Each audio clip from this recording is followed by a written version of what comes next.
ትምህርት ምን ያደርግላቸዋል? የጅብ ቆዳ እጃቸው ላይ አስረው ጥይት አይመታንም ብሎ የሚታገሉ ሰዎች ትምህርት ምን ያደርግላቸዋል?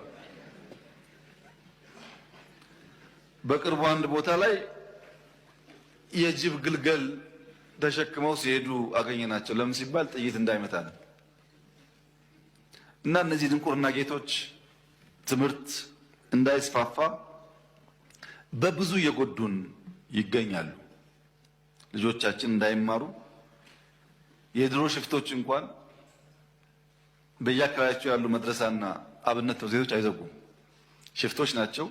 አብነት ትምህርት ቤት ቆሞ አይነቁም፣ መድረሳ አይነቁም። የአሁኖቹ ከነሱም የባሱ ናቸው። ሎሬት ጸጋዬ እንዳይነግርህ አንዳች እውነት የሚል ግጥም አለ። በግርግር በጩኸት በመረበሽ ዝግ ብሎ ባለማሰብ ከእውነት ለመደበቅ የሚደረግ ሙከራ ስላለ በዜጎች ላይ ከፍተኛ ጉዳት እያመጣ ነው።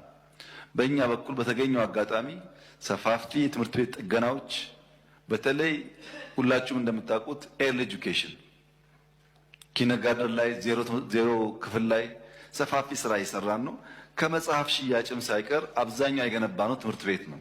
ትምህርት ያስፈልጋል የሚል የጸና እምነት ስላለን